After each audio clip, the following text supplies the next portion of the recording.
Jeg sidder i bilen nu her 0, eller hvad hedder, klokken er 0:53, og jeg har lige fået opkald fra politiet, at der er en slange løs ude i Aalborg på Herluf Trollesgade.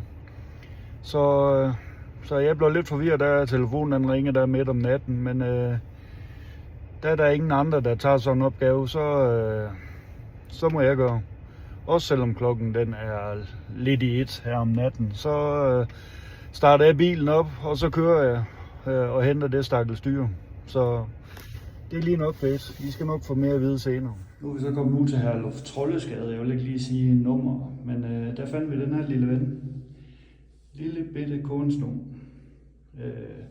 Var nede i en kælderskagt, og den ville selvfølgelig ikke kunne klare sig dernede, fordi der var ikke noget, den kunne leve af, og det var selvfølgelig også koldt dernede, så det var godt nok, der var nogle vågne folk her i opgangen, der fik øje på den her.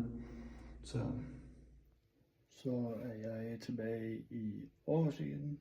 Klokken er ved at være 2:30. Så nu skal jeg lige have den her bitte ven. Den skal lige have lige et lille nylavet farve, jeg har. Så den er altså ikke ret stor. Det er, vi snakker cirka en tyndere end blyant, og måske lige så lang som en blyant. Så den er altså ikke ret stor.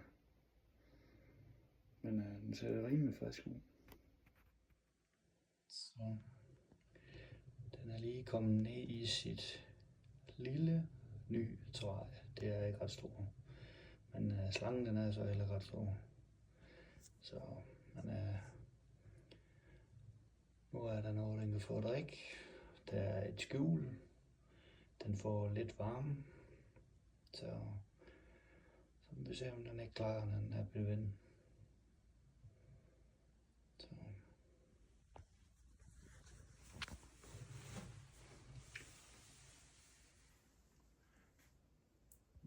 Den der bitte toiletrulle, jeg lavet som et skjul til den, det er jo, ja, det er næsten hele hus for den.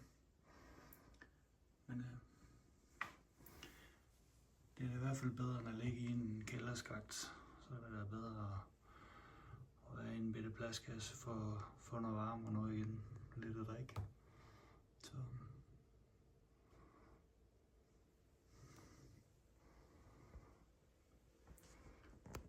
Så nu tror jeg, at jeg vil sætte låg på, og så tror jeg, at jeg vil ind og lige se, om man kan lukke øjnene igen.